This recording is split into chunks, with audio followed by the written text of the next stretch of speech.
Hey, it's Mistress Carrie, reporting for duty from MCHQ for episode 27 of the Mistress Carrie podcast. This episode of the podcast is sponsored by Digital Federal Credit Union, but we all know them way better as DCU. And let's face it, who cannot wait to put 2020 behind us and wait for this year to be over? And as we prepare for a brand new year and hopefully a much better one, it's a good time to get focused and committed on your financial goals. Not only is it great to reflect on your money wins and lessons learned from the current year, but it's the perfect opportunity to set and commit to your financial goals in the new year ahead. DCU's vision is that all of their members achieve their financial goals collaboratively. They want to be the catalyst and the cheerleader for their members' long-term financial success. So find out what DCU could mean to you and your financial goals in 2021 and beyond by visiting dcu.org. This episode of the podcast is also sponsored by MistressCarrie.com. That's right.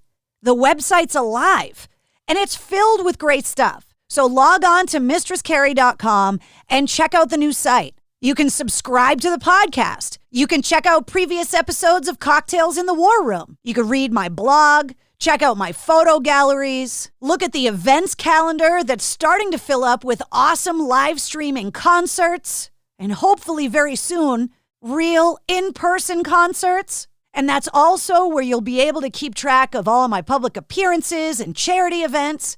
And then the official Mistress Carrie online store. That's right.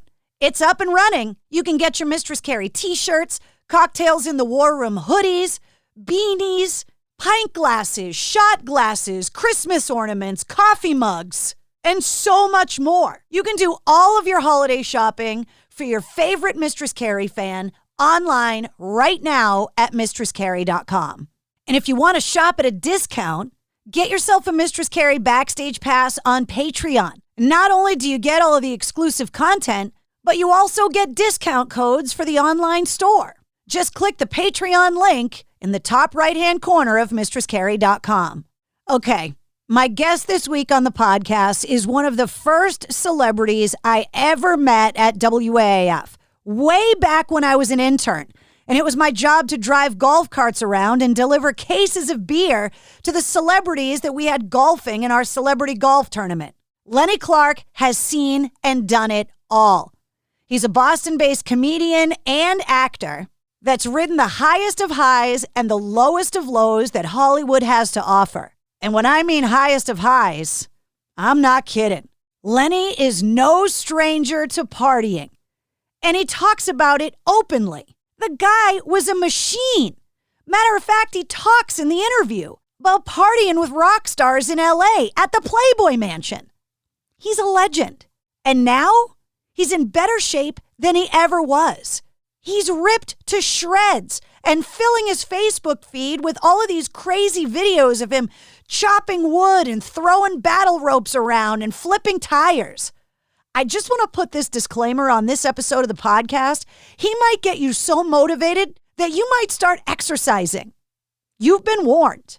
After WAAF went off the air, Lenny Clarke was one of the first people to call and tell me that he was thinking of me, that he loved me, and wherever I went, he would follow me. And that is exactly what he's doing on episode 27 of the Mistress Carrie podcast.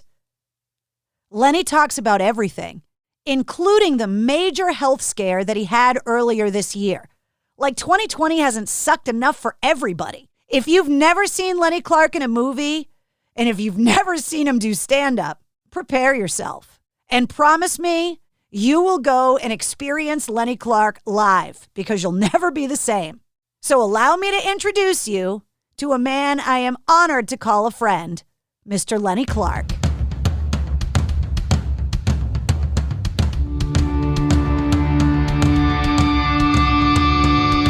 Hey, what's up? This is Sully from Godsmack. Strap on those boots, baby, because you are now in the trenches of the war room with the one and only Mistress Carrie right here on the Mistress Carrie podcast. What's up? This is Joe Rogan, and you're listening to Mistress Carrie. Her hair so lovely, pretty eyes. Hey, this is Brent from Shinedown, and you're listening to Mistress Carrie. Hey, Carrie, go put your bra on, girl. Hey, this is Steven Tyler, and you be listening to the baddest bitch in Boston, Mistress Carrie. What's up? This is Aaron from Stain, and you're listening to Mistress Carrie. Hi, everybody. This is Dave Grohl from the Foo Fighters, and you're listening to the one, the only Mistress Carrie. Hey, this is David from the band Disturbed, and you're listening to the baddest bitch in Boston, Mistress Carrie. This is Marilyn Manson, and you're listening to the baddest bitch in Boston, Mistress Carrie. Hi, this is Flea from the Red Hot Chili Peppers. You're listening to Mistress Carrie. This is Dennis Leary. You are listening to my favorite, Mistress Carrie. Hey, this is Corey from Stone Sour, and you're listening to, you have the privilege of listening to Mistress Carrie. Oh, God. Oh, yeah. Notify you that I'm recording you. Oh, I see it. I see. Do you see it, Lenny? I see it, man. I see it without my glasses. This is great. We're rocking and rolling, Lenny Clarke. Yes, we are. Yeah, Mistress Carrie, I'm so happy to be on your show. It is so nice to see you. Yeah. Oh, my God. I remember I was leaving the DCU Center in Worcester after a hockey game, and I was with, I forget, he's a big pro in the NHL. We had all pros in the NHL. We had like 50 of the greatest hockey players of all time playing in that Worcester Firefighters, Leary Firefighters celebrity hockey game. Only time I've ever skated in my life. And I called you on the way back from the game and asked you to play a song for me. And you did. It was so great. I mean, and all the hockey players in the limo went, "My God, you can do that!" And I go, Lenny Clarke's a big deal. He's a big deal. Can't skate for shit, but I can deal with beautiful radio DJs. You know what would have been crazy is that if you and I were having this conversation a year ago, I would have had to have been reaching for the dump button because you just said shit. And now I don't have to. Oh, right. And now I can say shit, Lenny. Oh, yeah. Well, you know what? 22 years on the radio. You know how hard it was for me to not say fuck for 5 hours a day? Well, you know how hard it is for me to have a regular conversation without using that word. And my mother used to hate it. She used, "Lenny, don't you swear in front of me." And she said, "Come here, honey." I'd get real close. She'd slap me in the face. "Don't swear. Why can't you be clean? Why can't you know what I mean?" It's crazy. Now you make a living doing it. Yeah, I know. It's unbelievable. And now, the funny thing is, with the political correctness of stand-up comedy, I've lost the love for it because I can't do it like I used to. I can't just get up and riff and just go. Because, you know me, Carrie, there's not a malicious bone in my body. I'm not out to hurt anyone. Yeah. I'm not out to upset anybody. But if, God forbid, they fuck with me, then they're going down, But, because, I've been... There's nothing better than a Lenny Clarke takedown, man. When you just pull off the seatbelt and you go. You know what? It's not planned. It's not... People say, "You're so good with hecklers." I said, "Yeah, because I hate them. I don't want hecklers." I mean, I remember when I first started and people would heckle me, I'd be so afraid that I was doing stand-up anyway. And then I go, God, I attack. And people would say, "Wow, you could have put them away with a 25, but you used a howitzer." And people end up crying and stuff. I go, "Oh, Jesus." That's either a Boston, it's got to be a Boston thing where it's like, look, I'm going to do everything I can to avoid the fight. Yes. But if you drag me into the fight, I'm not going to match you punch for punch. I'm going for the kill shot right out the gate. Right away. I'm ending the fight. Yes. It's vicious. Oh, man. I fought this guy one time up in Springfield when I was at college. And there was a big crowd around. I'm going, this guy's going to kick my ass. So you know what I did? I pushed him through a plate glass window. And the shock, it was a tire store. I remember because there were tires everywhere. And I went, oh my God, what have I done? He was so in shock. The alarms went off. He just ran away. I went, hey, man, a good run is better than a bad stand any day. I used to think that it was an Italian thing because I grew up with a Sicilian family. Mm-hmm. Now I realize it's a localized thing. It's a Northeast Boston thing where we don't start the fights, but we will sure as fuck finish it. Oh yeah. Oh God, yeah. And that's the key. Finish it to get it over with, And when I was growing up as a kid, I had a lot of fights with my friends that are still my friends today, 50 years later. And after we'd have a fight, we'd have a beer. There was never any knives or guns or anything like that. It was just a knockdown, drag out fight.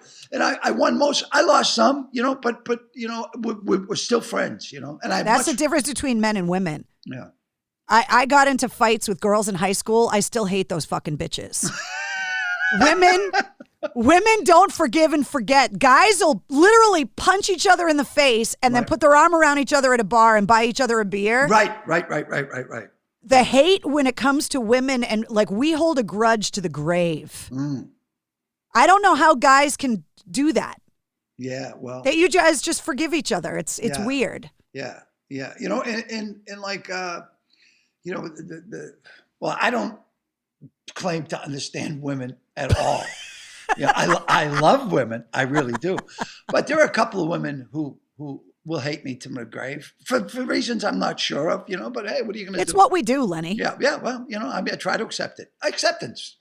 Where are you right now? Are you on the vineyard? I'm on the vineyard. Yeah. And I have a beautiful home here, but it looks like hobos broke in and made a mess of the place. Where did my wife come? So I gotta get maids in here or something. Someone came in my house the other day and said, "Lenny, your place is looks like you've been in it." I go, "Yeah, my maid passed away." So it seems like a nice place to escape the coronavirus, if you can do it, is to be super, tucked away on the vineyard someplace. Yeah. Well, you know what I did? I bought all my supplies in Somerville, Stop and Shop Somerville, and came down here so I don't have to go out. And all I do is I go out to the woodpile. I work out at the woodpile. I have like an outdoor Rocky workout because I haven't built a garage yet or a barn, which is what I want to do, and just make my home gym. So it's outdoors, and I have tops over my machines and bench press and stuff. And I go out and I take them off. It takes me 20 minutes to undress my equipment, and then I work out and I, button it back up because it's outdoors. How easy is it to get a permit to build a barn on the vineyard? It wasn't easy at all. Yeah, until I think it would be until the really, really extremely rich people started demanding to have it done. And then me being going, "Hey man, you did it for them." Because I have 5.5 acres and there's room for a barn. Yeah, you could put a barn up there. Yeah. And it's not in the wetlands area because I guess there is some wetlands because I have a stream and it's a mess, Speaking of your wife, she has got to be loving your fitness regimen. You look 30 years young. You are in the most impeccable shape. She must not be able to keep her hands off you. Oh my God, thank you so much. Well, the fact that I still have this voice, that's probably a detriment. But you and me both, honey. Neither one of us have these sweet, there is abrasive. It's like broken glass, you and I. Oh, I know. You know what? People either love my voice or they hate it, and it's the first time I heard it on, played back, I went, "Oh, Jesus, I don't want to sound like that." I'm like a cartoon. I'm a human cartoon. But thank you for the compliment because the body, I can't believe it. I look in the mirror, and I go, "Whoa, I like that. I would do him. I would fuck that guy." Well, not guy, you know what I mean? Anyway, from a woman's perspective, at least I think. Anyway, but my mind is scrambled eggs. After the stroke, I have a hard time sometimes with words, and which is tough when you're a comedian, and you talk for a living. But it's she's the big thing about Jen is she was with me through my booze, through my drugs, through my 388 pounds. Imagine fucking a guy that big, So, I mean, I used to make a joke. Sometimes I would make believe I come just so I could go back and finish my sandwich. Crazy shit. That's how you know she really loved you, though. Yeah. Oh, she loves you because she stuck with it through everything. And she loved me before. Before I made it big again, because I was a big thing, and then I collapsed, and it was funny. I was reading something. Someone said, what a good guy Lenny Clarke is. He's the only celebrity that ever answered me back. And the woman goes, well, he's not really a celebrity. He's just like a local guy. And I thought to myself, I'm not going to get into a battle with this woman because, let her think what she wants. But I'm the only guy I know that has had a lead in 4 major network shows. 4 major, ABC, NBC, CBS, Fox. And I've had a lead on all those shows. I mean, I've had more failed pilots than the Iraqi Air Force. Don't get me wrong. But to think of that, to have you to be a lead in a show at all the networks, that's never happened. George Clooney didn't do that. I'm no George Clooney, I know that, but he. Hey, don't sell yourself short. You're looking pretty good, Lenny. Oh, thank you. Yeah, I look better with my clothes off than on.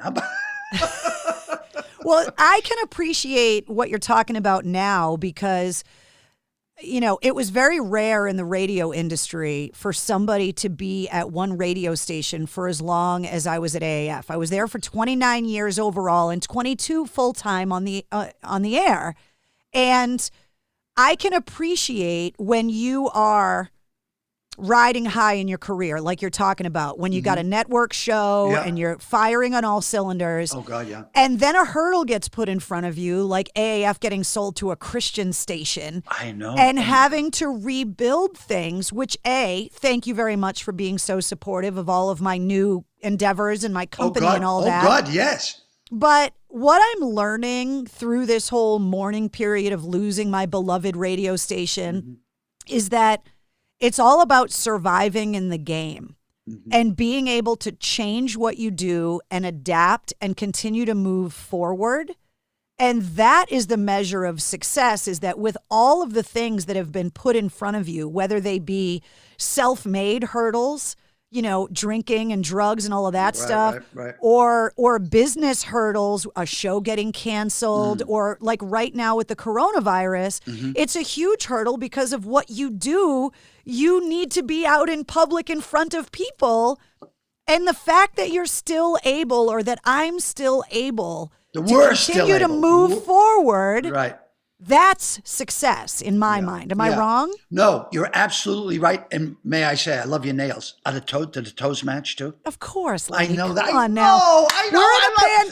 We're in a pandemic, but please, the wheels aren't falling off this wagon. No. You look great. Are you kidding me? Thank you. Yeah, no, I agree with you entirely because as far as the stand-up, thank God that I did commit to the Zoom because for a stand-up comedian at a certain level, if you're not doing it every night, you lose your fastball. You really do, and you've got to stay in the game.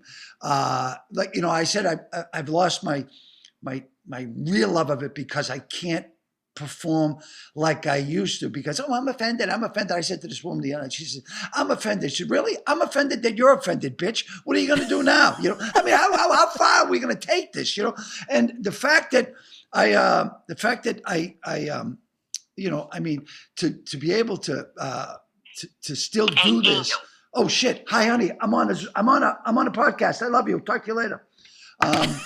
Yeah. That was the wife. Got to take that. Hey, you pick up the wife. No. That's it. So to keep working in any sense, it shows that we do adapt and we do still have the drive, and like you, when we were talking, we talked a couple months back and you told me about all the things you were planning, and not only did you plan them, but you accomplished them and you're doing them, and you still got it. And to be on radio, I didn't realize you were on for that many years because 22 years full time. Wow, yeah, and you don't seem that old to me, man. Thank you. I mean that. You're still, I would do you in a good sense. I mean that as a total compliment. I'm fueled by caffeine and hate, Lenny. So it's like the caffeine and hate. Hate is good, hate is, and people say, hate is, there is, I used to love all these people put up these signs. Hate has no place here, except for that Donald Trump, that fucking cocksucker. I'm going, whoa. Well, tell me if because this might be a Boston thing too. Tell me if you're like this too. Nothing motivates me more than you telling me no. Are you like that too? Absolutely, because the sexiest word in Hollywood is no. And I find that when when sometimes they call me and they said, "Do you want to do this show?" And I go, "Nah, I'm not interested." What? No? And then they offer you more money. I go, "No, it's not a money thing. I just don't really feel like getting on a plane, flying out there." And I go, "No." And they go, well, how about this? And how about that? And I go, "No." And now it's even worse because for you to do a television show, you got to fly out to LA and be quarantined for like 14 days. Yeah. Because I wanted to do that show Yellowstone, and I said, "Ooh, well, that'd be good. I'd love to be a cowboy because I can ride. I ride horses, And, you do? I didn't know that about you. Oh God. I have a friend, Brian McLaughlin. He started the Genesis Fund for, children with birth defects and other problems, and him and Dr. Murray Feingold. And he said, "Lenny, do you want to go ride horses?" I said, "Yeah." And this is when I was a fat guy. So he got a horse called a Bergeron, I think. It was like 16 hands, big, like not a plow horse, but a big horse. Yeah, I could get. So I was riding, and then he said, "Let's canter," and I know what canter meant. Yeah, let's. So the horse took off, and I went, "Oh shit!" And I got thrown off the horse, right? And I'm going, "Oh fuck," So I'm laying there, I'm going, "Oh man, I don't want to pull a Christopher Reeve," because I love Christopher Reeve and great guy. I know him, friends with him, and love his family. But what you're saying is that people perceive riding horses. You do it; it's on the beach, it's romantic. It can be dangerous and deadly. Oh God, yeah. So I'm lying there, and he comes galloping up and jumps off the horse. He goes, "Oh my God, Lenny, please tell me you're okay." And I go, "Oh, fucking help me up." So I got on a rock and hopped back up. Well, not hop, but climbed back up on the horse and said, "All right, you son of a bitch. I was being friendly with you. Now I am the fucking master. Let's go." But oh yeah, it was scary. But I do ride, and I have rode on the beach. I have rode on a golf course out in near Pebble Beach. Oh my God, it was wonderful. And I've been thrown twice. So I'm not afraid to be thrown, but I don't like being thrown. Not good. Yeah. Yeah. So I can ride. Yeah. I've been Netflixing a lot and like watching a lot of old movies. And a couple weeks ago, I got sucked into watching City Slickers for the first time in over a decade. Yeah, right. And I was like, that movie is still funny. It really is. There's a scene where they're all on horseback and one of them's trying to describe to the other one how to set the VCR to record. Oh God. Yes. And so that joke is kind of frozen in that era in time. Yeah. But the concept of it was so funny. And then I started thinking about it and I'm like, that's exactly what I had to do with Lenny to get him to record on this computer thing. Last night around 11:15, you were talking me through what I had to do to get on. And it was like, honest to God, when it comes to the interweb, I suck. I really do. And I'm going, "You son of a bitch, you fucking," and you go, "Oh honey, I wish I was recording this." I go, I know, I wish that I was. Because it was hilarious. You're like, "What do you mean?" I'm like, "Lenny, copy the URL." What the fuck is a URL? Put it in the navigation thing. Navigation. And you're like, it's not there. I'm like, "Stop Google searching the URL and put it up." Then I had to take a screenshot to show you the navigation bar of where to copy the URL. I'm like, is this real life right now? Because this is a TV show teaching people how to use computers. Okay, Lenny, now I want you to paste. Paste? I've never pasted. People have asked me to paste for years. I don't know what paste is. The funny thing is, Carrie, I did Joe Rogan's podcast. I heard it. And I love Joe. He's just so great. And he asked me for years, he said, "Lenny, will you do my podcast?" And I go, "Yeah, So finally he calls me. He says, "Why won't you do my podcast?" And I said, "Okay, Joe, I don't know what a podcast is." He said, "Just call me. So we went out. I did it. Oh my God. It was like 1 million people saw it. And I'm going, my God. Doing his podcast is like the equivalent of doing the old Johnny Carson show. That's absolutely. How many people watch. Yeah. Even better, and being friends, it was great. So, when you said I said, "I'd do anything for you, Carrie. You're the greatest." Aww. I mean, what's crazy is that he used to come on my show back in the day when he was just a stand-up, right? Quotes, just a stand-up, and when he was doing Fear Factor. Yep. And so that's why I included him in my podcast intro, because it's like, I can't believe all these years later, this stand-up comedian that used to come on my show is now a trendsetter. I mean, he's got the biggest podcast in the world. It's crazy. In the world. And it's crazy. The funny thing is, of the top 10 podcasts, I know like the top 5 people doing podcasts. And I expect you and hope you to be in the top 10 also. That'll make 6. I'm working on it, baby. Yeah, I'm working on it. I know. Oh, it's so good. It's things are starting to move. And what I'm noticing is like, as technology changes and as it becomes easier for people to kind of figure out what it is, as soon as the music industry comes up with a way for a podcaster to pay music licensing to ASCAP and BMI the way that radio stations do, the day that I can start putting music on my podcast episodes, game over, baby. Hey, I know that because you're such a, for 22 years, you knew your music and you also knew you would play people that other stations wouldn't play, because you'd say, I love this. I know other people are going to love this. You'd give others a break, which was cool. And you can't, everything is pre-programmed now. It's all you just go in, hey, boom, hit a button. But you would give people breaks. You would help people along to create their, the momentum to keep them going. And I got to tell, hey, let me ask you a question. When you told me you watched the thing I did about the battle ropes, because I watch your videos that you put up on Facebook. Okay, yeah. It's like you're a CrossFit psycho, and you make these workout videos, and I see them on Facebook, and you're out there ripped to shreds, and you're riding your bike, and you got these battle ropes, and I'm like, this is the same guy that when I was on the AAF street team, I used to deliver cases of beer to the celebrities on the Hillman Celebrity Golf Tournament. Yes. And you were this big, heavy guy, shirtless, barefoot, UNLB, matching each other, beer for beer. Yes. And now look at you, 25 years later, you're in better shape now than you were back then. Oh, God, yes. Oh, God, yeah. And I was a mess. I got up to 388 pounds. But my question to you is, because the thing about the workout videos that I've been doing, and people seem to really like it because they say, Lenny, you inspire me because you are such a big fat bastard. If you can do it, I can do it. And I go, well, that's the thing. When you watch a professional athlete, like you watch The Rock workout in his gym, God. Yeah. First of all, yeah, I mean, I know. But I don't look at a fitness goal. Like, I know I'm never going to be ripped to shreds with 0% body fat like The Rock. Right. But when a guy like you overcomes what you've overcome and you end up at your age in better shape than you were decades ago, people can relate to you and go, well, if Lenny can do it. Exactly. And that's all I'm trying to do. But quick question for you, because you probably know. When I put on music, how much can I sample? Is it up to a minute? I think it's 30 seconds. Be careful because that music, it'll get your videos pulled. Well, I could pull a couple. Be careful with putting the music up there. Yeah. So I think you're right. I think it's 30 seconds or less. I'm not sure.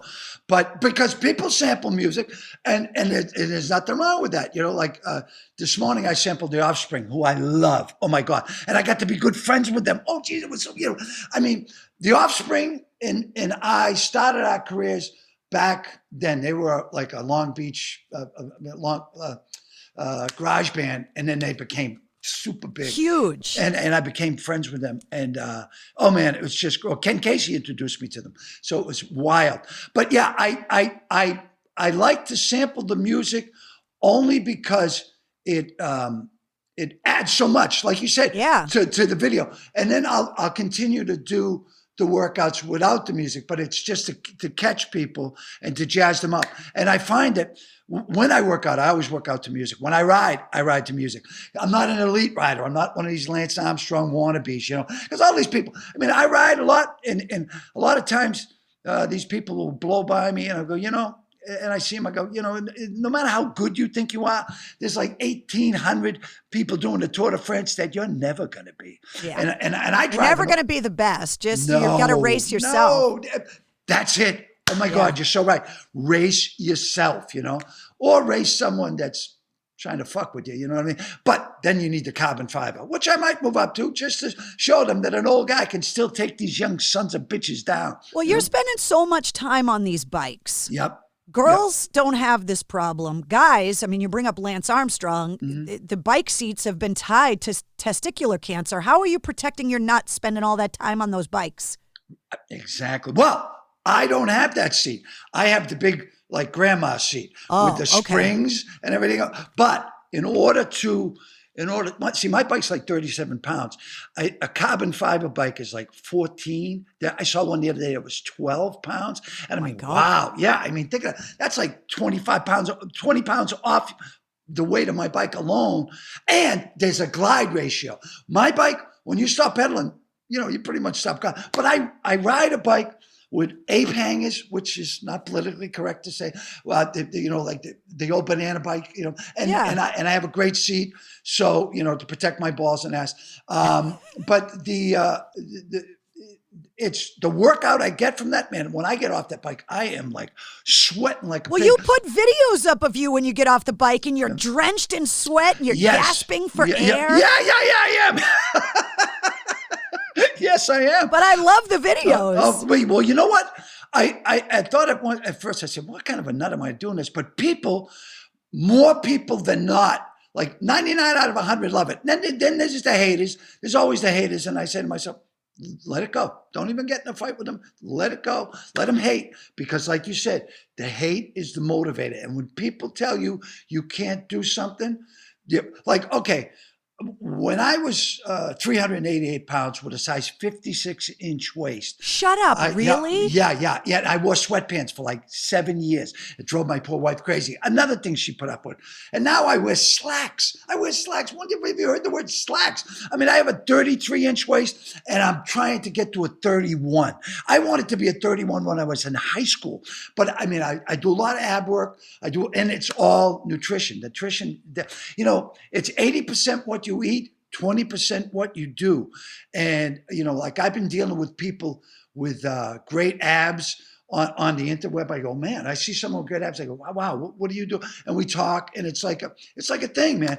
And people said, well, you'll never have a 6-pack. And I go, okay, I don't want a 6-pack. I want an 8-pack. And I really do. I swear to God. And I am going to be the best 8-pack 68-year-old guy. I'm 67 now, but by the time I get to 68, I should have it.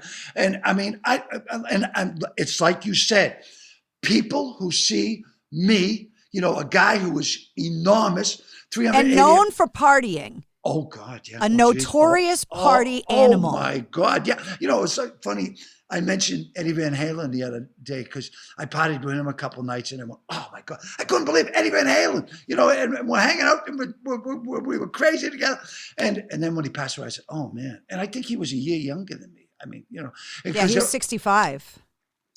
There were only 2 people that when I was really rocking it, partying heavy with Kennison in Mitzi Shore's mansion up behind the Comedy Store, that came in that didn't smoke, drink, or do drugs. And it was John Bon Jovi and Ted Nugent. And I'm going, and I don't know if these guys would mind me saying that, but I think Ted Nugent talks about how he's always been sober, and the same thing with Gene Simmons, that they talk about how I didn't know John Bon Jovi was a clean guy. He has a wine, so I don't think he lives 100% sober, clean, but I know that he's never had any kind of addiction problems. But Ted Nugent has always talked about how he's never done drugs and never smoked and never, drank or anything. Yeah. I mean, I was so fucking high. I go, man, that's Ted Nugent, I mean, and, all I knew him was from Cat Scratch Fever. And then later on, I get into his hunting and everything and all this stuff. Pretty interesting cat.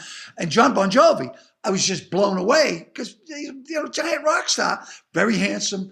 And, you can see how well he's aged, So I think that's got a lot to do with him. Tell me, Lenny, because out of all the rock stars I've met in almost 30 years in rock radio, I've met pretty much everybody. I still have not met a Beatle as a diehard Beatles fan. Oh my God, me neither. And I want to meet Ringo or Paul. They are royalty to me. Like they are Beatles. They're in the pantheon of rock for me. The Beatles, they're at the top.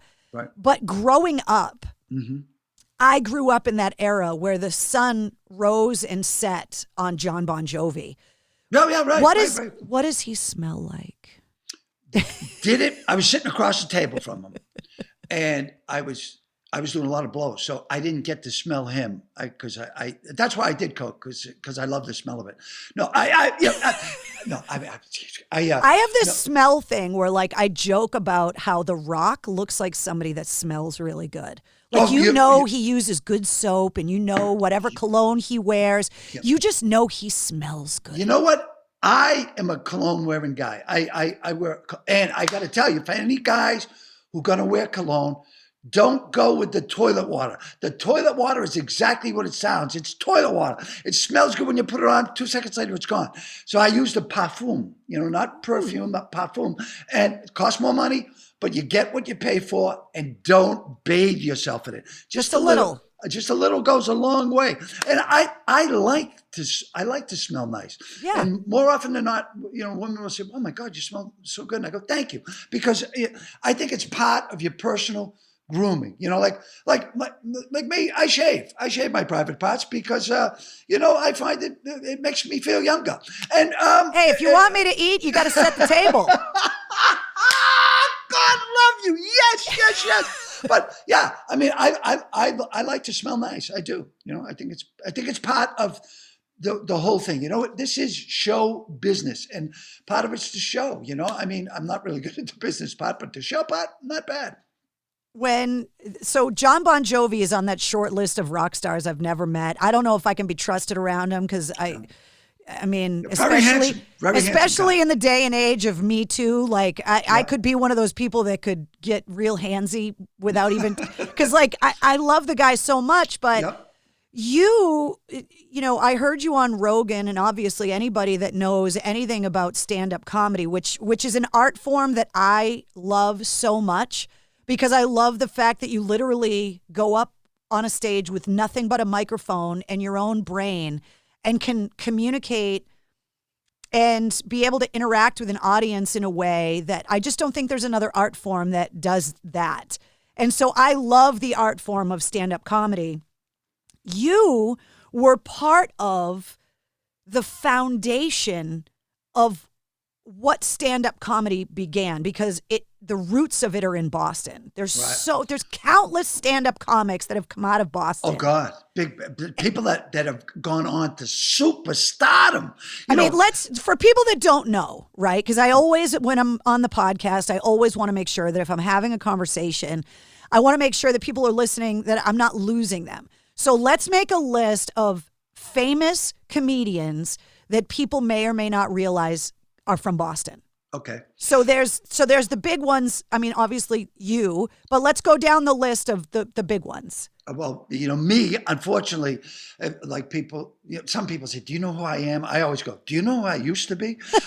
Like Dennis Leary, Steve Wright, Joe Rogan, Bobcat Goldthwait, Paula Poundstone, Kevin Meaney, Conan O'Brien, Louis C.K., Bill Burr, Dane Cook, for better or worse. I'm leaving some out. I know I am. But, the list is ridiculous. Oh God, it's ridiculous. Yeah.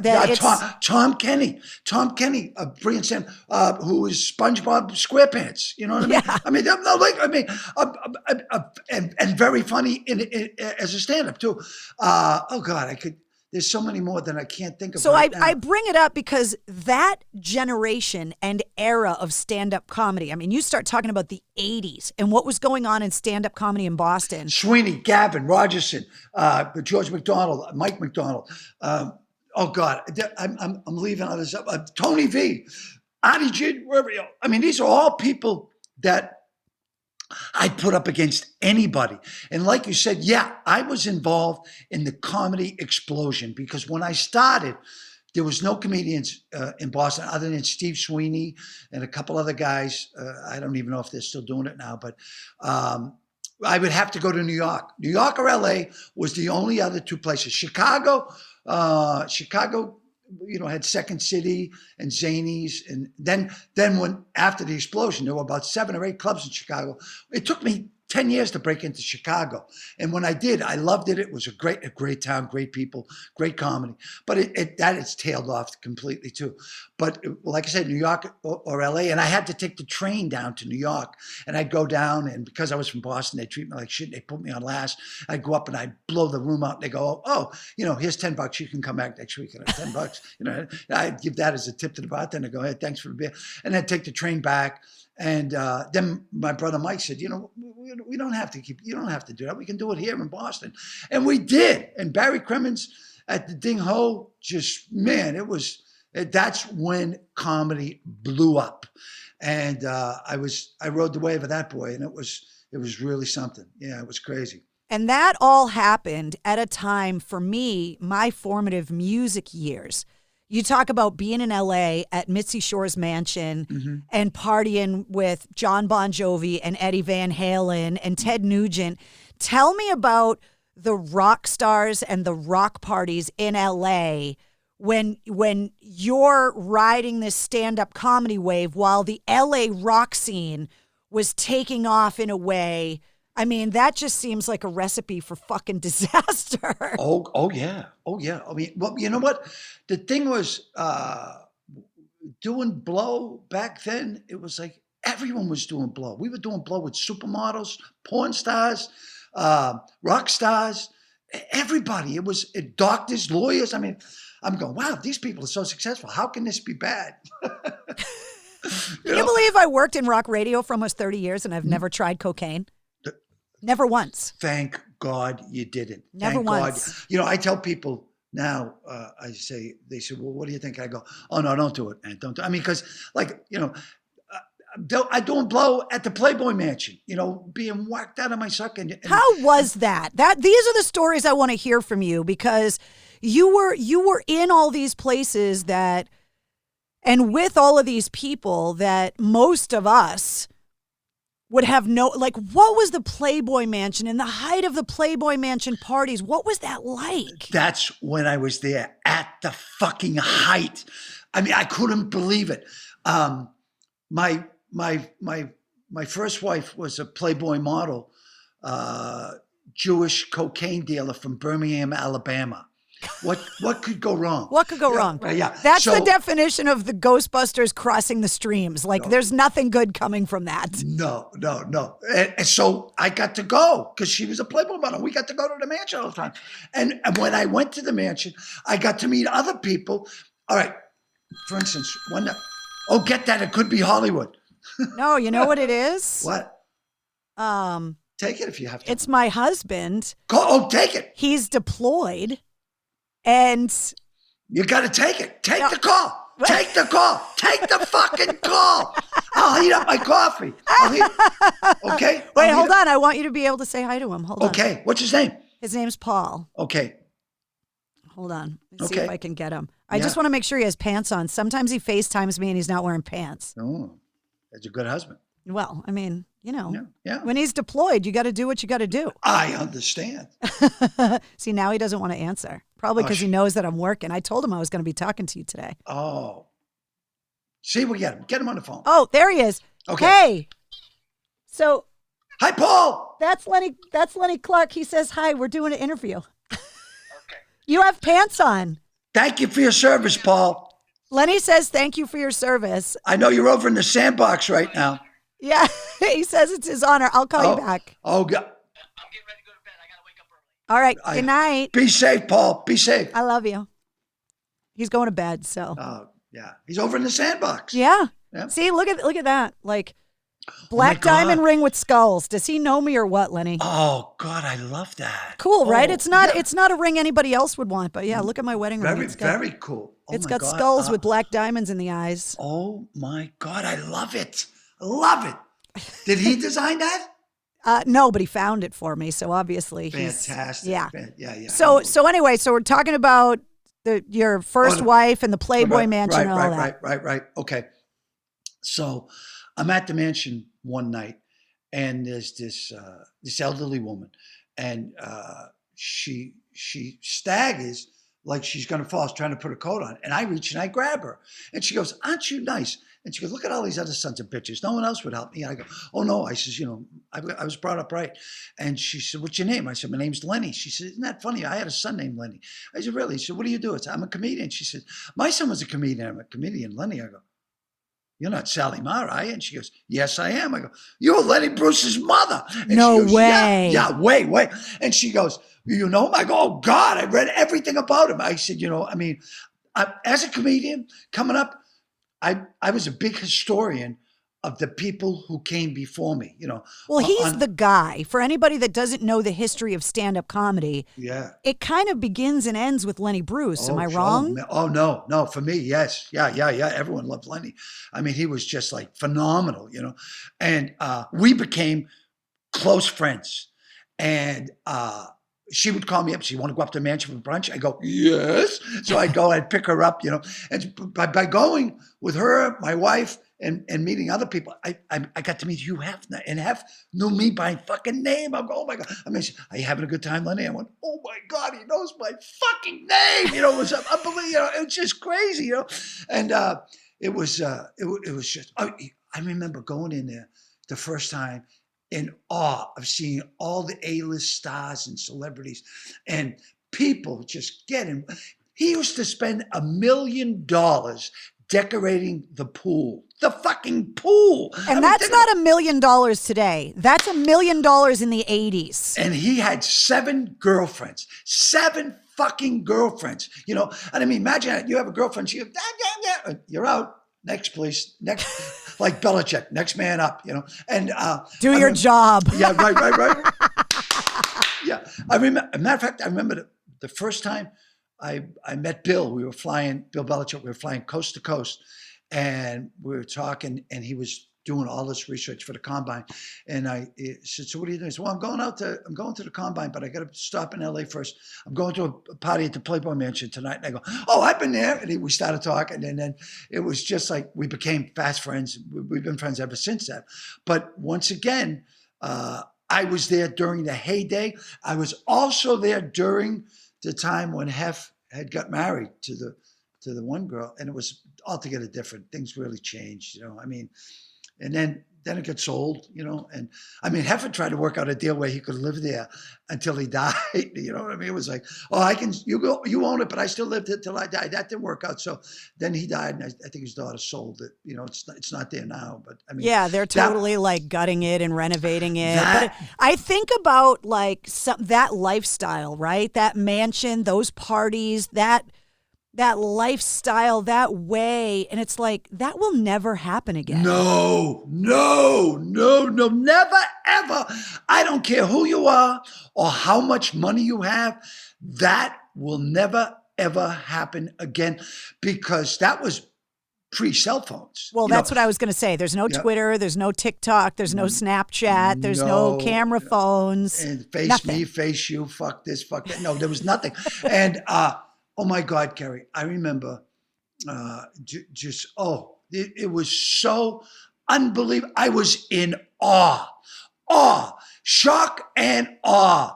And I couldn't believe that, because I knew people that would go to the mansion, and I never really had the nerve to ask, can you invite me? Because I don't think I could have handled the rejection. Well, those are the people that didn't get in, right? The people that asked to come. Yeah. It was like you knew you were somebody when you were invited. Oh yeah, and I got invited several times. Then I was with people who had open door. I mean, backstage pass, open door. Like I'm going, wow, in the grotto, and it was just wow. Was it just naked chicks on trampolines and 8 balls all the time? I mean, that's how I imagine it to be. Yeah. There was that. That's how I imagine in my head, the Playboy Mansion to me is just naked girls on trampolines and cocaine. Well, the Midsummer Night's Dream Party, The one requirement was you had to have pajamas. You had to wear pajamas. I come from the projects. I didn't have pajamas. Pajamas to me were, tighty whities and a dirty wife beater T-shirt, And if there was a fire, that was your Christmas card for the next year. So I actually had to buy pajamas on the way to the mansion because my wife had said to me, "You didn't read the invitation, did you?" I said, "I read the +1. That's all I needed." And, it said pajamas required. And I went, "Oh, shit." So I stopped at the Sears and bought pajamas at Sears. Is this happening to you with coronavirus right now? I am totally living my best mob lives, like mob life right now, because I literally live and die in a tracksuit now. I look like I'm from Southie now because this is what I wear all the time. It's like I'm in a tracksuit all the time because I'm in MCHQ in the studio all the time. So it's like, the fuck I got to put pants on for? Exactly. Well, I have sweats on right now. Yeah, because see? I just came in from throwing your battle ropes around? No, today was the tire toss. Of course it was. I did a tire toss today. Because the thing is, it's funny how you said I was like a CrossFit thing because when CrossFit was such a big hit, I didn't know what it was. And then I talked to some people who were CrossFit like champions, and I went, I don't know if I want to do that because a lot of them were getting hurt. But but what I've learned is a modified CrossFit type thing with battle ropes and the tire toss and the pull-ups and the push-ups and a lot of body weight exercises and those aren't expensive things. No, they're really not. And I mean, I do have equipment out there that is very expensive that I picked up on like Craigslist or stuff like that I would drive to New Hampshire or Maine to actually buy. Like I got this thing called the Ab Solo, and when I did the movie with Kevin James. The fight movie. I forgot. I don't know. Imagine I can't remember a movie I did. Did you ever think like growing up? Oh, I would love to do movies. I've done movies. I can't remember the names. It'll come. But that's the stroke affecting me again. But anyway, I went on the set and I had this tight shirt on, and Joe Rogan goes, "Jesus Christ, Lenny, you have a six-pack." And I said, "Yeah." So and it was because of this Ab Solo. You lean back, you throw a ball into a thing, and it comes back. And what the hell was the name of that? Boom. Boom! Here comes the boom! Yeah. Oh, God, I love you. Thank you. That would have drove me crazy. Here comes the boom. So I did that with Joe Rogan and Kevin James and Ross Butin. Oh, my God. This guy, he was incredible. But it was all these MMA fighters. And I had a fight with Selma Hayek. Oh, my God. Yeah, dude, how hot is she up close? Seriously. Let me tell you. It's ridiculous. She's genetically like barely human. She's so hot. It's like she's made in a factory. Yeah, she has a makeup artist and a hair stylist like following her around all the time. I would if I were her. Yeah, I got no problem with that. Are you but kidding me? She's so beautiful. Well, let me tell you, I didn't think I was going to like her because she went out with Edward Norton, and I hate Edward Norton. Fuck him. Fuck Edward Norton. I do. I hate, and I say that openly because the guy was a dick to me on the movie Rounders, and I'll never get over that. But anyway, so I met her, and I have a fight scene with her, and because I hate Edward Norton, I think I hate her. She was the nicest, sweetest, beautiful, really beautiful lady, and then now I got to fight her, and I'm going, oh man, and when we did the fight scene, it was so crazy.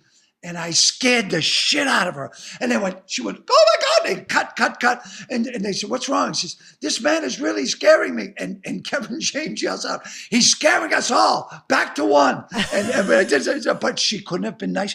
At one point she said to me, Lenny, what time did we finish filming today? And I go, what time? Selma, I don't know if you realize this. I'm just a day player. You're the fucking star of the film.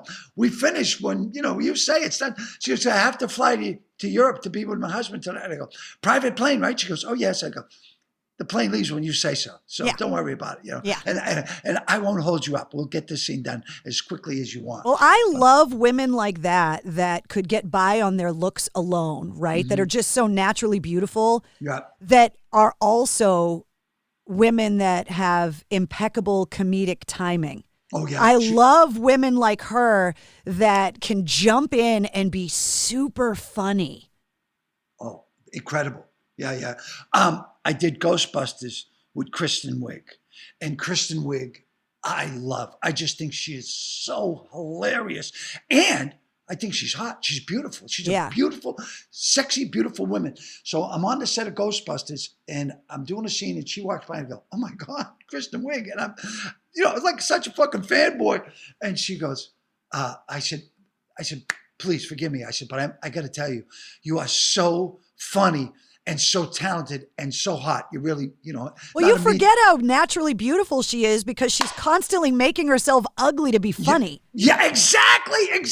And I go, oh my God. And she says, and I said, and you're so hot. And she goes, excuse me, is that a bacon? Is that bacon? I swear to God, they had Paul Wiig, who's a great director. Oh my God, I love that guy. And I can't believe he was a fan of mine. That's how I got the job. I said, oh my God, this is insane. So he had a bacon truck come on the set and they would go by with bacon burgers, bacon donuts, bacon stuffed with bacon. I mean, it was just like everything bacon. And she gets a bacon sandwich and brings me back one. And we take the bacon sandwich. She goes, okay, now go back to where you were about how hot I am. I tried to become an extra in like the heavy metal scene that they filmed at the Wang. Yeah. Oh yeah. I wanted to get in there, right, and try to do that. And when the movie came out, you know what bummed me out about that movie? Because I loved it, but as a woman, it also, I understand that they're trying to remake all these movies with female casts, which I love that women are really coming into their own. I never understood why they didn't make that movie, and instead of faking it in New York by filming it in Boston, I was like, why didn't they make it so that the Ghostbusters franchised after the original movies and make that movie with the female cast as the Boston franchise and actually had it in Boston as opposed to almost doing a redo of the original? I was like, you're filming all this stuff in Boston and you're changing all the signs to have 212 phone numbers because you're trying to make it look like you're in New York and you're not. Why don't you want to be in Boston, damn it? I have no idea, but I auditioned for about 5 or 6 different parts, didn't get it. And I was just crushed because I love Melissa McCarthy. I met her when she was shooting. Oh, she's funny. That woman is so funny. Mike and Molly was filming across the way from me, and I'm good friends with Billy Gardell, who was Mike. And he introduced me to her, and she's incredible. Great actress, great lady. Kristen Wiig, oh my God. And then Kate McKinnon. Oh my God. Oh Jesus. Someone says she's gay. I go, you think I give a shit if she's gay? I don't give a shit if she's gay. She's hilarious. She's just great. Can anybody play Hillary Clinton better than her? Can anyone do anything better than her? Oh God, whatever she did, the thing with she got abducted by aliens. Oh my God. Everything she does is great. And then, and when they did that, the remake, because Paul Feig, oh my God, I pray to do another movie with him. Because after I auditioned for everything, I couldn't get it. And they called and said, Paul Feig really wants you to do this. And I go, oh man, yes, I'll do whatever he wants. And they said, well, it's just a small part. And I go, small part, I don't care. I just want to be around him, And so I really think that, it got such a bad rap, but I don't know why it did, because those women were incredible. And Paul Feig's directing was incredible. And I mean, it's funny. It's big time funny. I mean, but I don't know the rhyme or reason. And like the New York, Boston thing, I understand that. And, it was crazy. But I had a scene where I did something with a guy from the Game of Thrones, and I was supposed to scare him, So I did it the first time, and Paul Wiig called me up and he says, you can open up on this. I said, okay. So I came out, I scared the shit out of him. Oh, right. And I go, fucking A, right. So that was good. But it was, I have no rhyme or reason of why movies, especially, Boston films I've only been in a few, and I've auditioned for like all of them. And I remember I went for an audition. We're looking for a Lenny Clarke type, and I went in, and they go, "Nah, you know what we're looking for? You know, I'm fucking Lenny Clarke, you goddamn fucking morons." And they go, "Yeah, something like that." And I go, "Forget it." You know, so it's really rough. You know? When we talk about like things starting and ending when it comes to stand-up comedy with Lenny Bruce, and you talk about all these funny women now and women really coming into their own. Who's the female Lenny Bruce? Like, what's the female equivalent? Is it Roseanne? Who's the woman? I mean, obviously Mitzi Shore affected stand-up comedy in a way that no one else did, but she wasn't a comedian. So who's the female comedian that kind of blew the doors open in the heyday of stand-up comedy for women, that showed that women could be funny? When I first saw Roseanne, she knocked me out. Oh my God. She was so funny, so brilliant. And then she came to Boston. We did a weekend together. It was like the last weekend. And we were partying. We had fun. And she said to me, "I want you to read for part of my husband. I got this new show, Roseanne." And I went out, I read, and I think it came down to like me, John Goodman, and one other person. And Goodman got the part. I love John Goodman. I think he seems like just such a genuinely cool dude. He is so cool and a brilliant actor. I remember he did an AT&T commercial, and he said, "You remember that?" I go, "Hey man, I know what good is, and you're a brilliant actor." And he is such a great actor in so many different roles. He's another guy that was famous for being this big guy, and then he totally got in shape too. Yep. So you were almost the husband on Roseanne? Yeah. That's crazy. But losing to him did not upset. You know, I didn't go, I should have got the part. No, he was that good. He was brilliant. Yeah. And that's a Tom Werner, you know, from Boston, the Boston Red Sox. You know, I waited 25 years to get a break with Tom Werner, and I finally got one when I did the Chelsea Handler show. But that's a whole nother thing. But Roseanne was so fucking funny. Oh my God, she was just incredible. And I had ended up working. I was into Comedy Works in Denver, and her husband was my opening act, Bill Pentland, her original husband.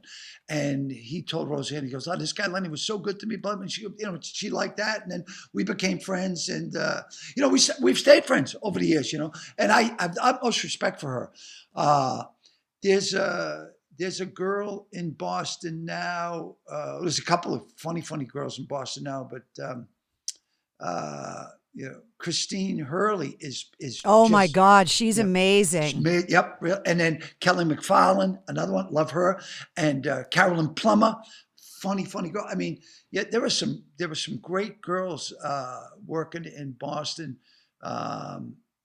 Do you give the women on the original cast of Saturday Night Live, like Gilda Radner, Jane Curtin, Lorraine Newman, like, do they kind of get credit for at least putting the spider webs in the glass that like Roseanne was able to kind of break through? Because I remember as a kid watching, when I shouldn't have been, watching those original Not Ready for Primetime Players Saturday Night Live casts, and like being so amazed that the women were so, even at a young age, I noticed that the women were equals in that cast in a lot of ways. Yeah. Oh yeah, they were.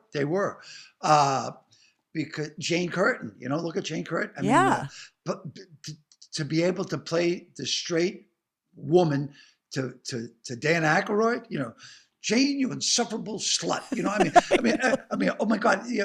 And Gilda Radner, you know, Roseanne was in Dan. Oh, yeah. You know, and Lorraine Newman, you know, I mean, yeah, I utmost respect. And you look back, you know, and Bill Murray, and I'm going, Bill Murray was like the last guy to break through, but being the last guy, look at him now with all the, and I've met him several times here on the Vineyard. He lives on the Vineyard in the summer, and Dan Aykroyd's down here too.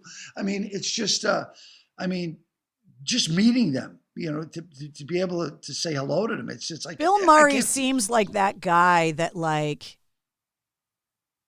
he seems to me like he's got fame figured out. Yeah, I couldn't agree more. Could not agree that he more. doesn't take it seriously. He's got all the money in the world, but he doesn't buy his own hype. And he just seems like he's genuinely enjoying life. from what I gather, absolutely perfect description of him. Perfect, because I used to read for a lot of parts with his brother Joel Murray and myself. When I was in LA, we were always going for the same parts. And Joel's great too, and all his brothers are great. But but that is a perfect description of how I describe Bill Murray. Also, one of my wife's favorite actors, like top 3 actors. You always see, I mean, he's a guy that even though he's older, has really kind of figured out social media in a way, because if you just start Googling like funny Bill Murray things, that dude just shows up places and does the weirdest things. You know, like just walks by somebody in a restaurant, takes a bite of their food and says, "No one will believe you," and walks away. Who the fuck else besides Bill Murray could get away with that? What you just said was one of my favorite things. When he takes a bite of the sandwich, puts it in, no one will believe you anyway. Yeah, that's one of my, oh God. It's like, oh, he's just, and I got to tell you, very nice, very, very humble, very easy to, I think he's got a thing about him that he's approachable if he wants you to be. You know what I mean? Like that thing. Because I mean, I was very, very hesitant about coming up to him because I don't like to bother people. I really don't. Well, is that why you spend so much time in the Vineyard? Do you think that's why? Because it's a place where you guys can go and just be regular people? Exactly. Listen, when I first moved here, I remember I took my nephews and nieces to the beach, and people come by, "Hey, Lenny, how you doing? Hey, Lenny." And I said, "Uncle Lenny, does it bother you that people always come up and want to talk to you?" And I go, "Well, no, it's okay, And but then there's this one woman come up there, "Oh my God, you're the first celebrity I've ever met, blah, blah, blah." And I go, "James Taylor is right down there." "What? Where?" And they run it down the fucking my nephew goes, "Uncle Lenny, who's James Taylor?" I go, "Someone really famous." Yeah. Oh my He's God. a guy that doesn't even have to get out of bed to make money. Exactly. Just sits around and waits for the checks to come in from the music he's already made. I remember when I first came to the Vineyard and I had my nephews and nieces come down. And my nephews and nieces are black. And they said to me, "Uncle Lenny, where are we going to go today?" I said, "Wherever you kids want." And they go, "Take us to the Inkwell." Now, the Inkwell is a beach in Oak Bluffs that's predominantly black. And I go, "Inkwell?" I go, "Jesus Christ, don't say that. Uncle Lenny will get in trouble." They go, "Uncle Lenny, that's what it's called." And I had no idea. So we went to the Inkwell and they made a movie about it. But I mean, I wasn't about to be calling it the Inkwell. Oh my God. Yeah. And my little nephews and nieces go, "It's okay, Uncle Lenny." I go, "Jesus Christ, I don't want any trouble." Pretty crazy. That's insane. Well, when you're spending all your time on the Vineyard, obviously we talked about how, you're so into health and fitness now. Mm-hmm. I want to know because this is obviously a rock lifestyle podcast and I know you're a big music guy. Mm-hmm. So other than like The Offspring, what else are you listening to when you're on the bike or you're working out? Like what else is in your headphones? Oh my God. That's such an interesting question because I am so eclectic music-wise.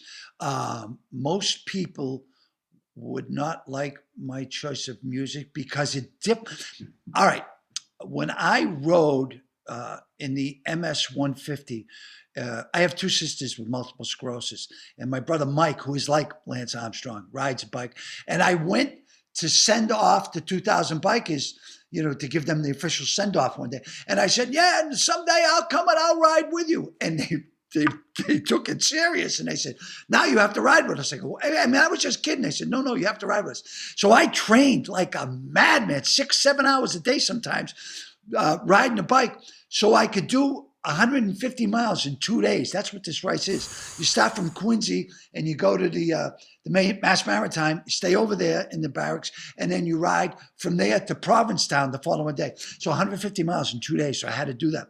And the music that I listened to would be everything from the acid rock, hard rock, Pavarotti, smooth jazz. I mean, I had everything because I'd be getting go so fast, and then I'd go into a jazz mode, and then I'd be into Pavarotti, opera, classical. I mean, it was just I listened to everything, and I give everything a chance. And if it's not working for me, bang, I move on. And now that we have the phone and the Apple Music and the iMusic and all these different, you can have everything you've ever wanted. And so, you never know what I'm listening to. But what about the rock stuff? Give me some rock stuff that you and I would love together. The Rolling Stones, of course. And when we talked about the Beatles music still holds up. It still holds up. And I have friends. So good. I have friends that are friends with Ringo. And believe it or not, Ringo was my favorite Beatle. And they go, why was Ringo your favorite Beatle? I go, Barbara Bach. He got the hottest. I think he had the hottest wife of all the Beatles. Can you believe that it's been 40 years since John Lennon was killed? No. Can you believe that? Yeah, no. It's 40 years this month. And if Mark David Chapman was 6 inches to the right, he would have been a hero. I know that's terrible. That album that Mark David Chapman had John Lennon autograph for him, that you've seen that photo, right? That earlier in the day, Mark David Chapman got John Lennon's autograph on a record. And there's a picture of John Lennon autographing it for Mark David Chapman the day he killed him earlier in the day. That album just went up for auction. And like the starting bid was like $250,000 for that autographed album. Listen, I know. Crazy. I didn't know that. I wasn't aware of that. But I know people that would take that $250,000 and piss on it. They'd say, give me $1 million.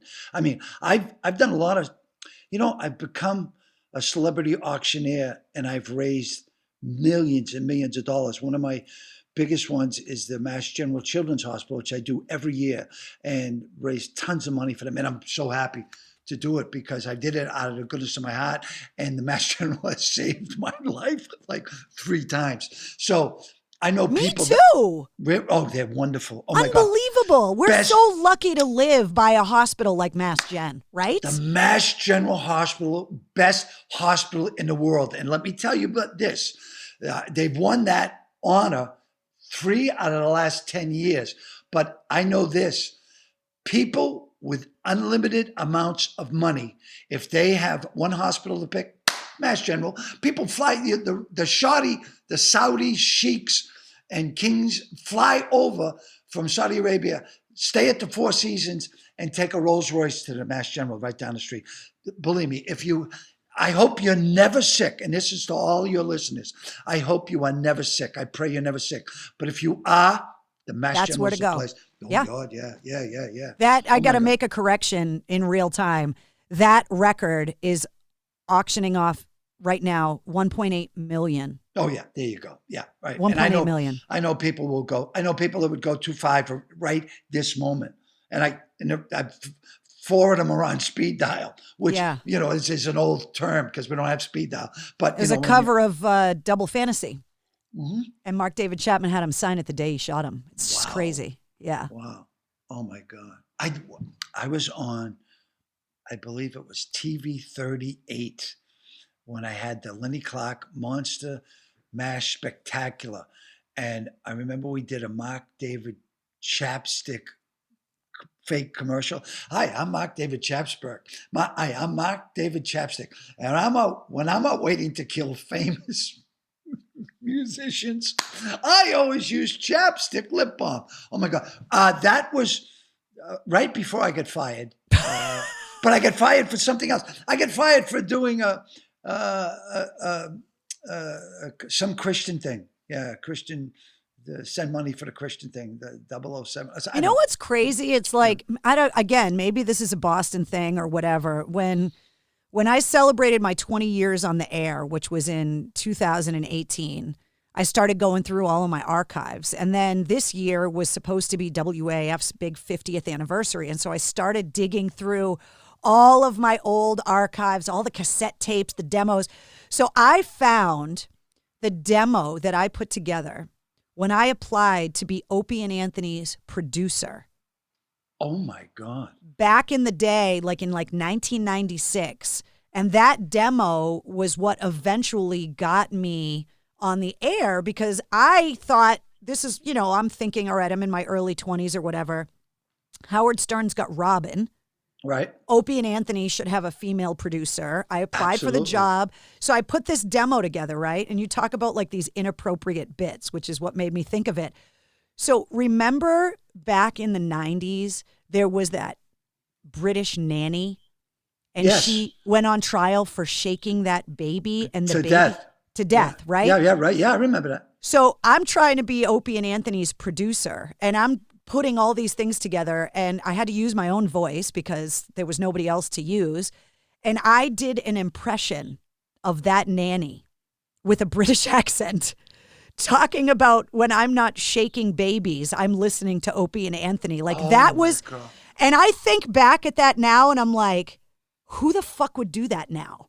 Oh my God. But back then, nothing was off limits in a way. Except, well, if you remember, and I know you do, Opie and Anthony were huge. Oh, yeah. Huge. And then they fucked with Menino. Yeah. And one thing, they fucked with Menino, got fired. Then they went to New York. They fucked with the church and got fired. Right.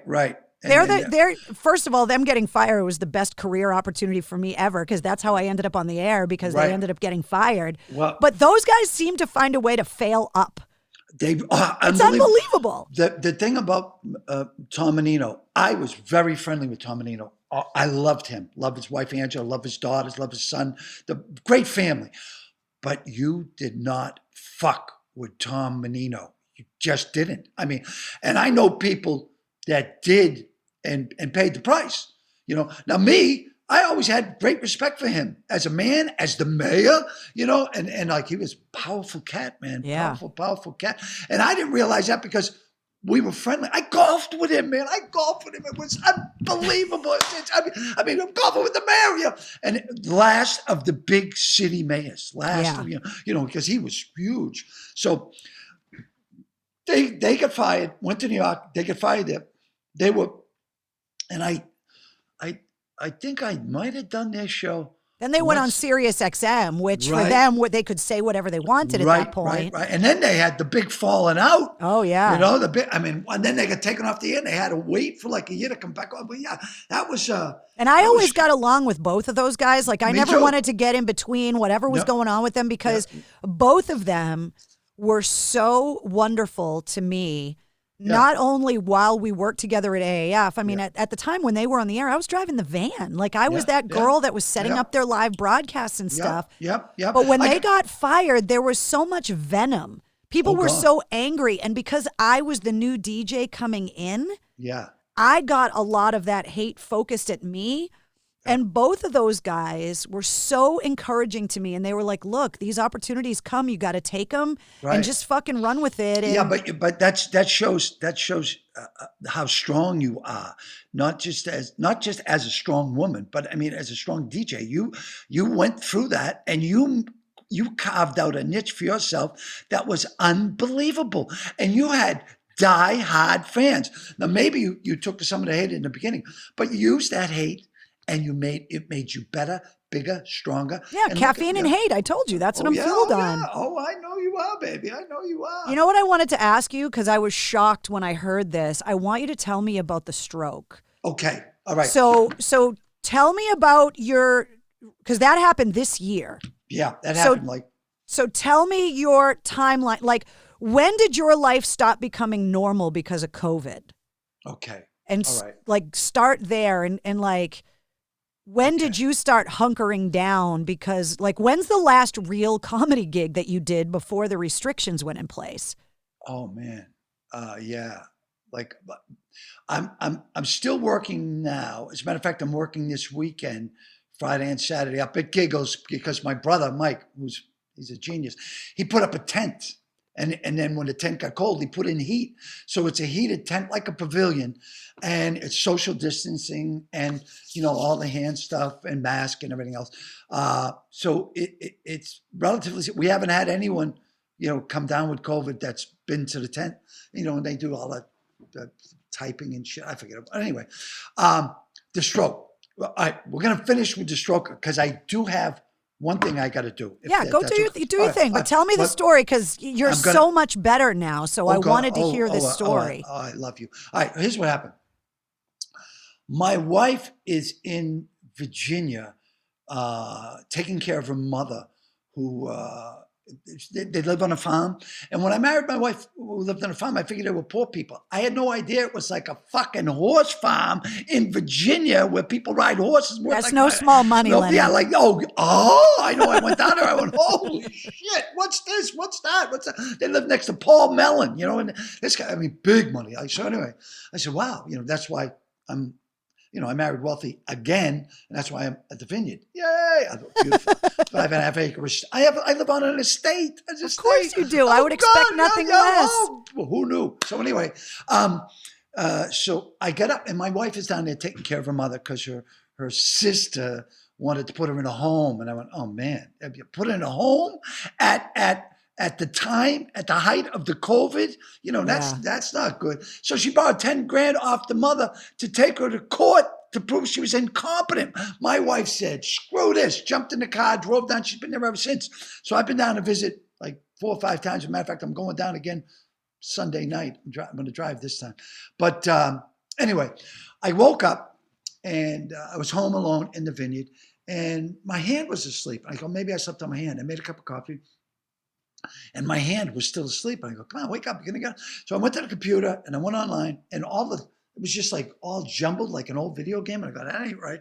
So I called a friend and I said, hey man, am I making any sense? And they said, even less than normal, Lenny. And I go, what? And they go, you look horrible. And I go, yeah, I don't feel good.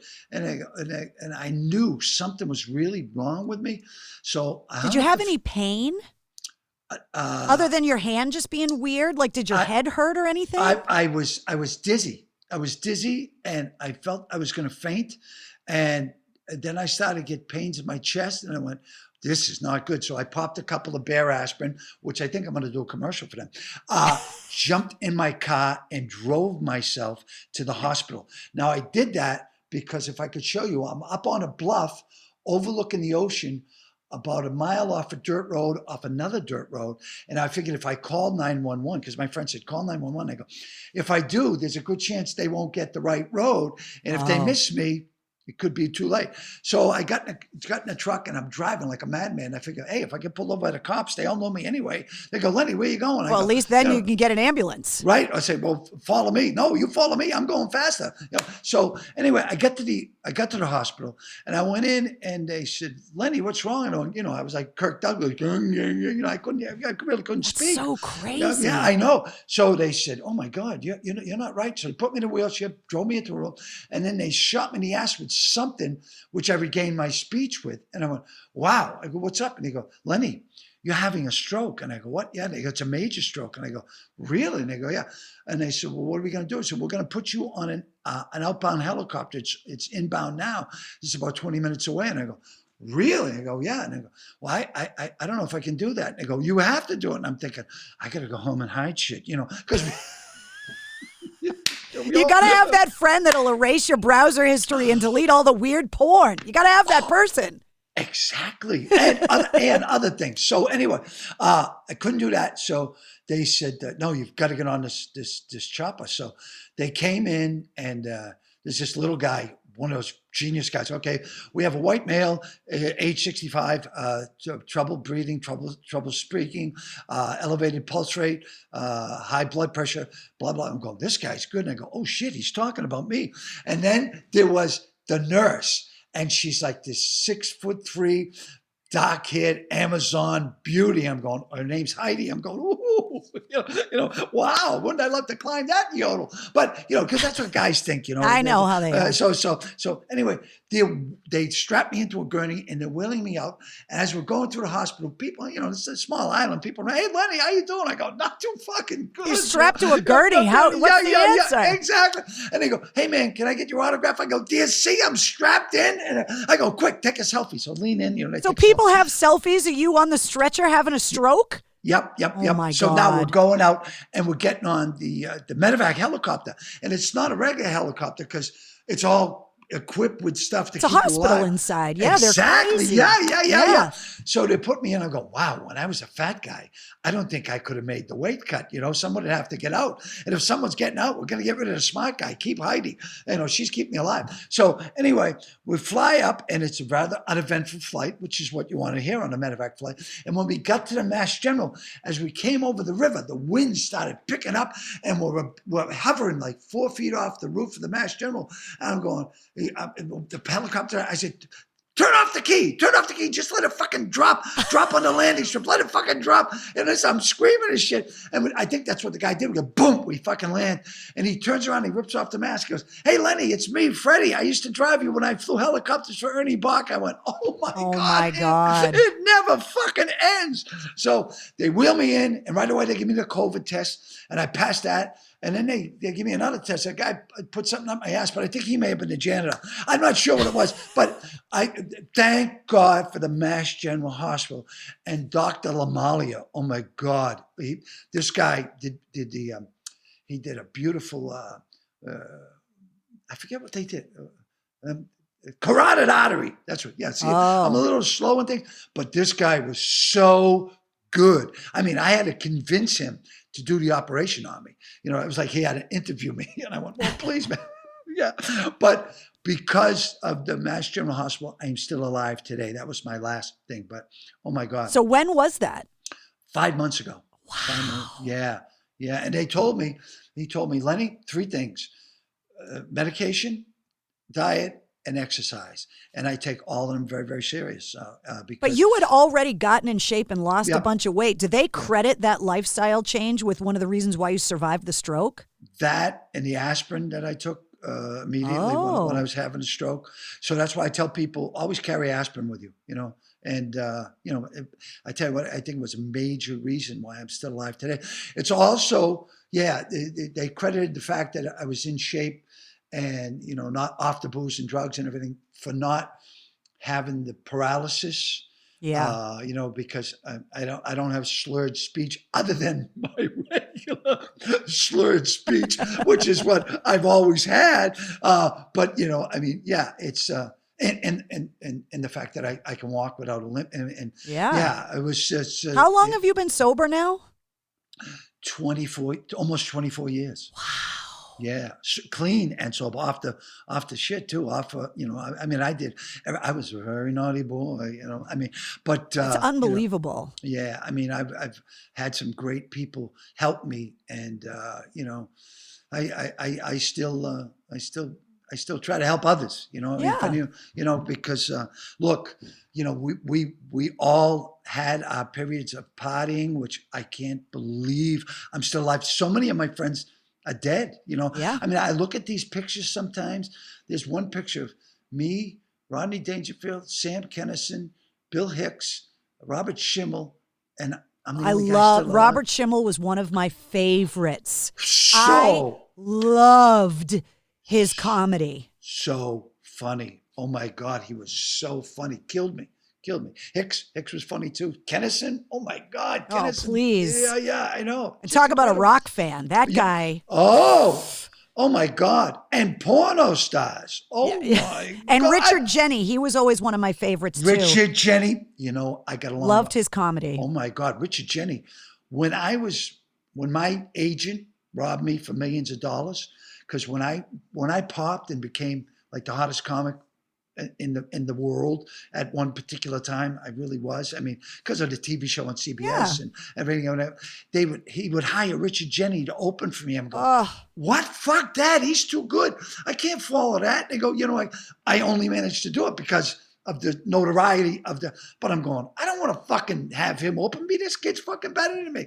And that's another thing. I have no problem saying other comedians are better than me. I'm not the best. I'm the fucking wackiest, and I want to be your favorite, but I'm by no means the funniest guy. I do what I do because I'm out of my mind, and I'm comfortable. You found a way to make a living doing what you do. Not a bad day. You and me both, baby. Oh, hey, I love you, Mistress Carrie. I love you too. Thank you so much for coming on the podcast.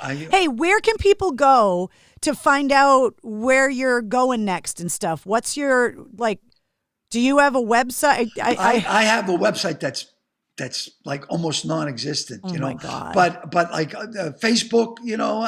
Go on the Lenny Clarke Facebook page. That's where to find you. Instagram. I'm not really big on Twitter because I'm definitely afraid of, you know, ending my career by one mistake. I mean, of all of this stuff, I'm forget the social media as good as it can be. I'm very gun shy about it. Yeah, but for good reason. Yeah. But you're good for one of those. Oh, I can't believe he just said that moments. Yes. Oh, yes. There could be one on here, but I love you. I love you. Thank you so much. Love you, and see you soon. I hope.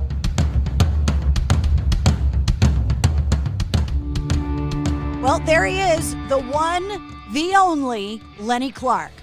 All of his links, by the way, are in the show notes of this podcast. And also linked in there is his corresponding playlist, which if you've been watching his workout videos on Facebook, his soundtrack is fantastic. So this playlist is awesome. Oh, I just love Lenny. He is just one of a kind. He really, really is. If you liked what you heard, don't forget to click subscribe so you don't miss anything with the Mistress Carrie podcast, including the Sit Rep, Monday through Friday, all of your entertainment news, your rock headlines, and everything you need to know in under 5 minutes. So click subscribe, and if you don't mind, leave us a 5-star review and a comment so we know what you thought of the episode.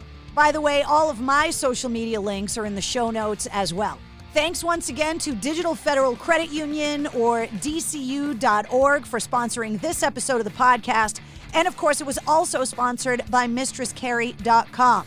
Check out the new website, shop in the online store. There's tons of new stuff up on the website and more getting uploaded every day. And don't forget to join me each and every Tuesday night at 8:30 live on my Facebook page for Cocktails in the War Room.